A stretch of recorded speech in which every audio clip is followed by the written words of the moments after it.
Today I was not at school. I had jury duty, and you know, you're sitting so close together. It was crowded, and you're there all day, so you make friends with strangers. And I was talking to someone, and the gentleman next to me asked if I was a teacher. And I guess from my conversation, I said, yes, I am a teacher. And he said, oh, where do you teach? And I said, Delano Elementary School District. He goes, wow. He goes, man, you guys are always on top. That's like the district, high scores. You guys are always doing, you know, awesome. I go, not anymore. And he goes, no. And I said, no. I go, not this year. I go, this year, we're going down. He goes, you're kidding. You know why? And I said, our new district leadership. I go, well, they're just bringing us down. It's not the same. So I kept talking to a different person, and this is a true story. I mentioned our superintendent's name, and he said, oh, you have that guy? He goes, you need to get rid of him. He said, he goes, no wonder. He goes, now I understand what you were saying. And this is a true story. This is a stranger in jury duty from Shafter. He was from Shafter, and that's what I got. And that's when I keep speaking. That's what it's not our little secret. It's everyone knows. Something else I want to bring up is it's the second trimester. We had a lot of teachers speak in November, and one of the big concerns was report cards that went out in October, and that was 12 weeks ago, and there's still problems with report cards. So you think after 12 weeks, the problems would have been solved, and they're not.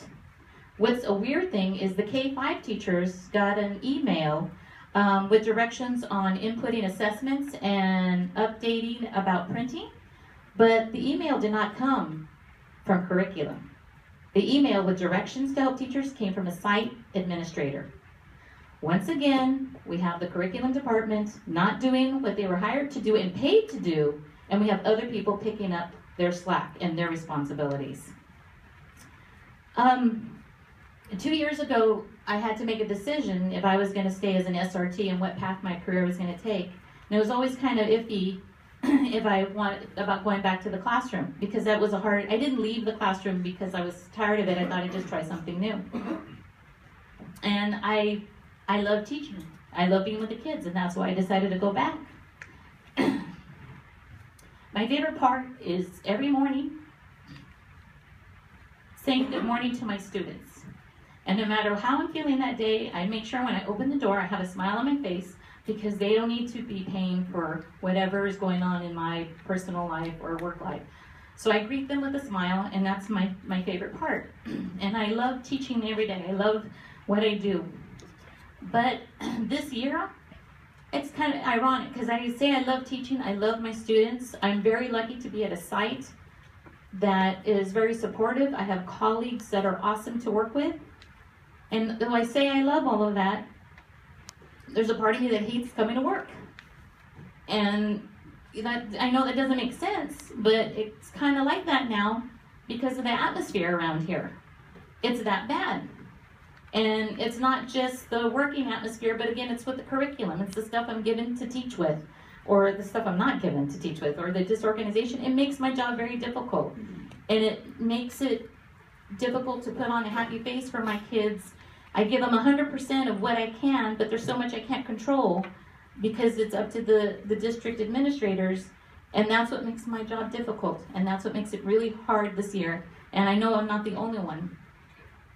I was reading an article in the Bakersfield Life magazine. It was talking about bullying, and it said, research says that students who are bullied have lower test scores, have high absenteeism, and like a lack of enthusiasm for school.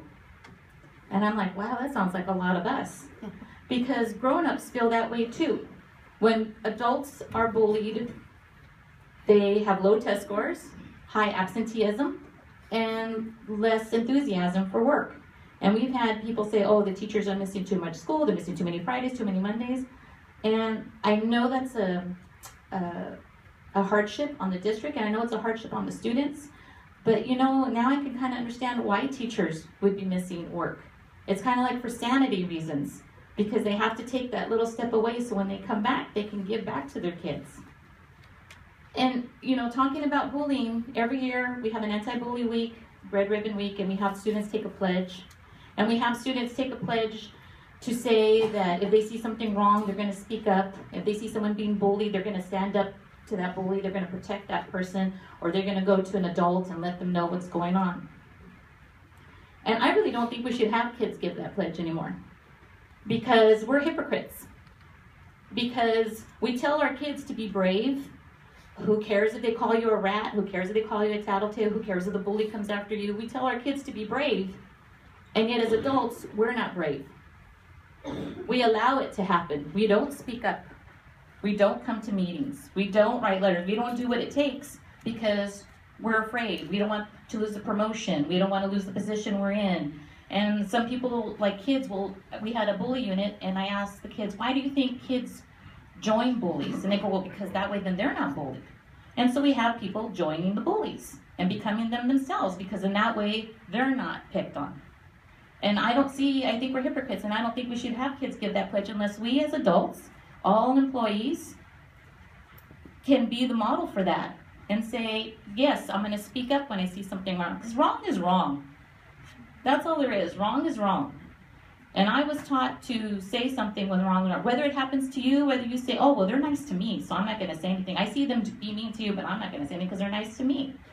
And that's just not good enough. We have to speak up. We have to say something. And I understand why some people don't. Again, I'm saying because they have no one to go to. Who are they going to go to when they see something wrong? Who can they trust? And that's the difficulty right now. And I know that some positions, you have to be good little soldiers. And you have to do what's told. And you can't say anything. But I'm sorry, you have to say something. We have to say something. We have to do something.